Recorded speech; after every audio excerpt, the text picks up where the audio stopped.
Hey, welcome to Phoenix Kitchen. Today we're making apple cheddar sage pork sausages. Let me show you how we did it.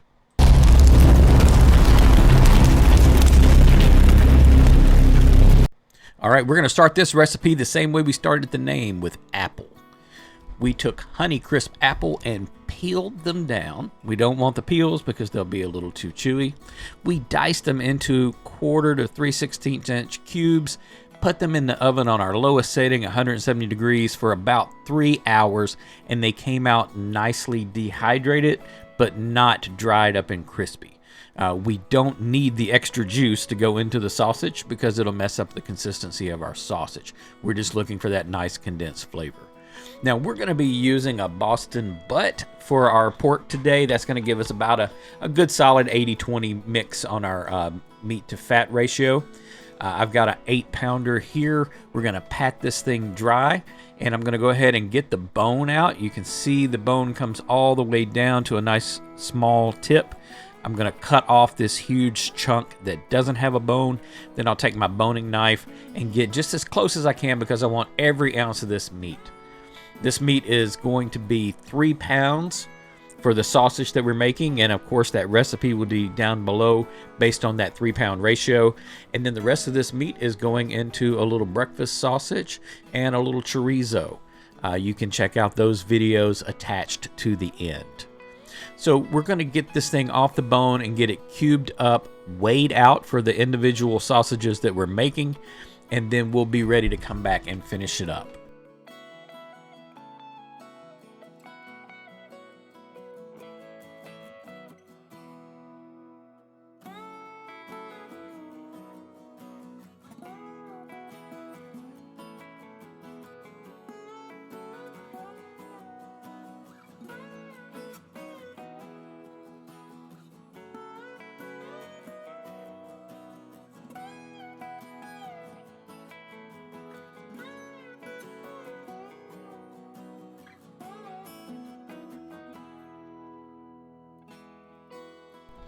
All right, so we've got our pork all set aside.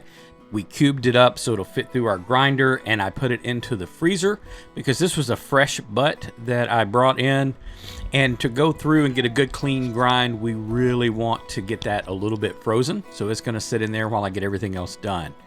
Now, as we start to measure out our seasonings here, I'm showing a great example of why we measure each one out individually and then move them to a different container for mixing. I immediately poured in too much salt, and I was able to take it back out, and rather than tossing it, able to go right back into the container because it's the only thing that's been in there. Always a good tip. So we're going to get the ingredients, kosher salt, white pepper, ginger, ground mustard, thyme, coriander, sage. We'll use milk powder as our binder. We're going to have those diced dried apples that we've got in the oven right now. We got a little unsweetened applesauce, a hint of maple syrup, apple pie spice, and then some cheddar cheese chunks, and of course our curing salt since we're going to be smoking these. Now, the one thing about this recipe, you could make this without the curing salt and without putting it into a casing and just make a sausage. It would be great to cook and crumble up and add to dressing. It would be great as a breakfast sausage. So there's all kinds of things you can do if you don't want to cure and smoke it. It'll work both ways. We're going to go ahead and put these into links and have them cured and smoked. So we're going to get all of these ingredients measured out, and then we'll be back to add them to our ground meat.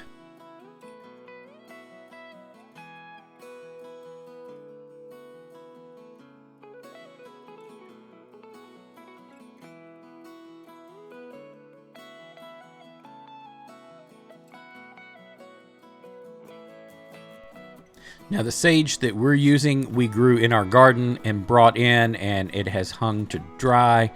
And I'm going to measure this out and then run it through my little food grinder to grind it up. This is extremely potent.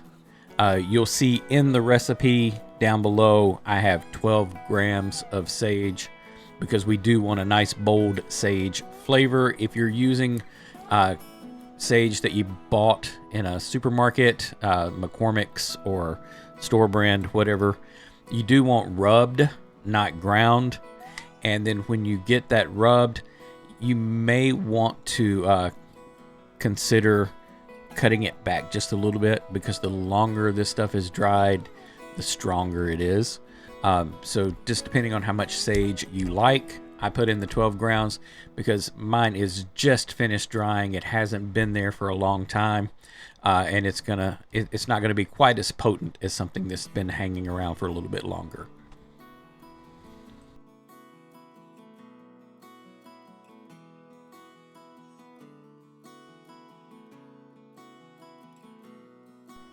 All right, with all of our seasonings and ingredients measured out, it's time for me to grind the pork. We're gonna go ahead and get this ground into the tub and add everything in. Now, one thing that I'll tell you, this recipe will work great. I prefer grinding the meat fresh because it does have a more intense flavor. However, you can pick up ground pork at your local supermarket and make it that way. You don't have to have a grinder. This would also work extremely well with ground chicken, or as I plan to do with the Thanksgiving holidays coming up soon, leftover turkey will get ground up and made into the sausage with these flavors. I think that ground turkey would be amazing in some dressing, maybe even cook it up as a sausage patty and put it on a nice biscuit with some cranberry sauce. Be amazing leftovers for Thanksgiving. So anyway, we're going to get this ground up. We're going to add in the dry ingredients. And once the dry ingredients are in, we will add our moisture, which is going to be the maple syrup and the applesauce. And then we'll get in our cheese and our apples. Once everything is thoroughly mixed and ready to go, we'll get these stuffed into the sausage links.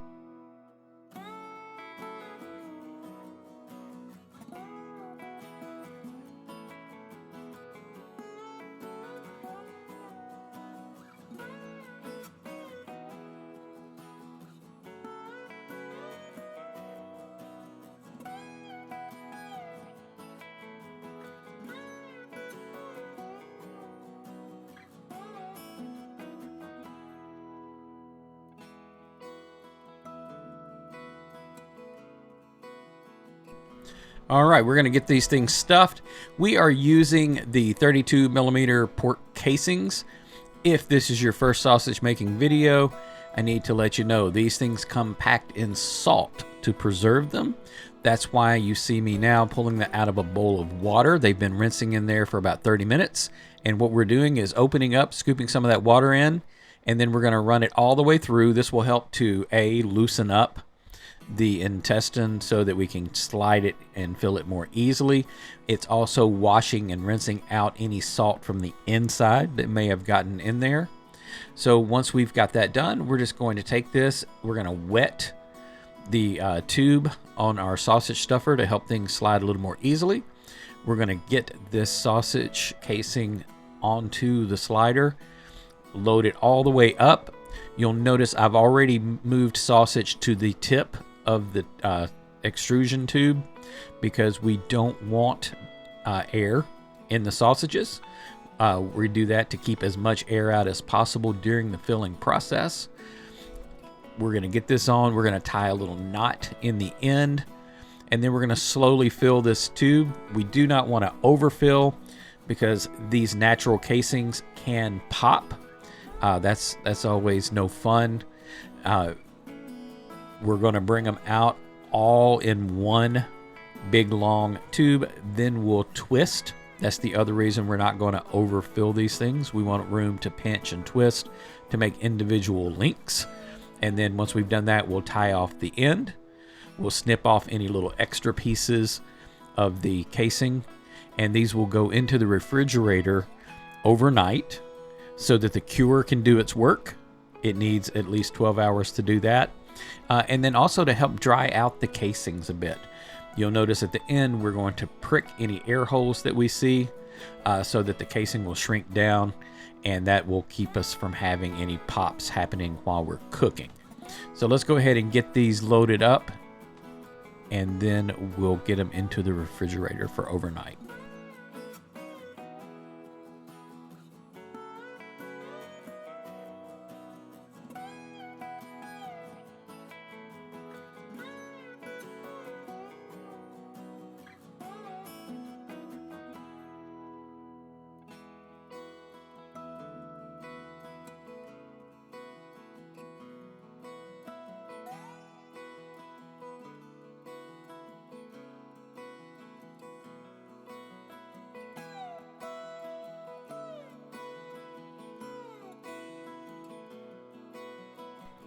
All right, and as I told you earlier, we are looking for little air pockets. We're going to let that air escape by poking little holes in the sausage casing. You'll see I'm just using a nice sharp toothpick. They do sell little items called a sausage prick. They run 10 to 15 bucks. You can find them on Amazon, Academy, wherever. And if you want to buy one, that's great. They look really cool in videos when people are using them. Man, toothpicks are just a nice, inexpensive way to do this, and one less item to have to keep up with or wash afterwards.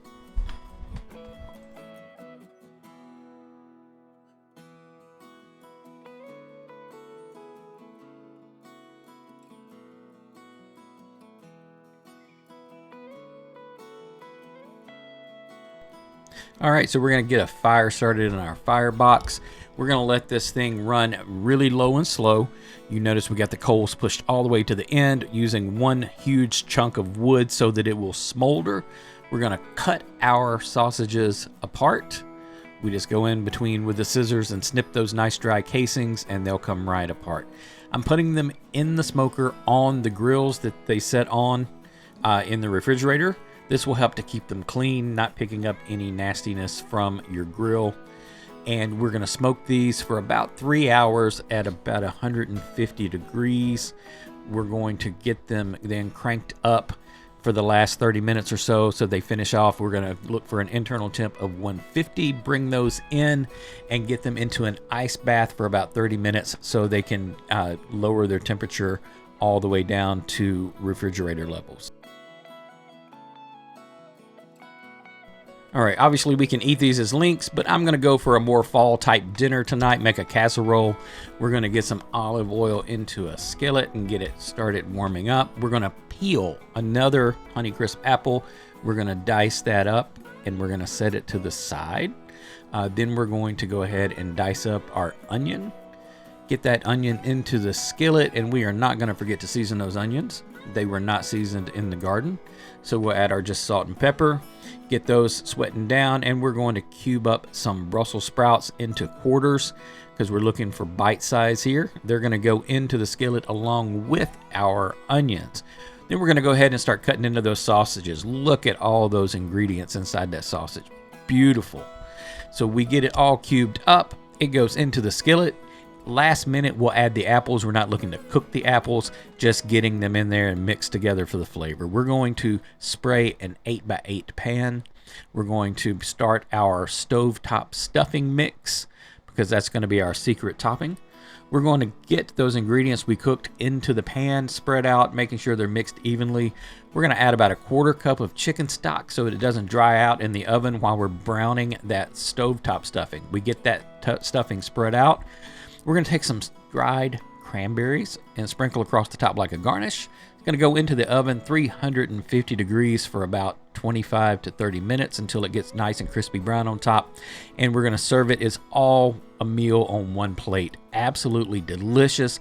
I really hope that you'll try this recipe, whether it's in that link form or in a loose sausage with chicken, pork, whatever. It is going to be amazing for you. We're giving away a 5-piece cast iron lodge cookware set when we hit 1,000 subscribers. All you have to do is like a video and subscribe to the channel to be entered in the giveaway.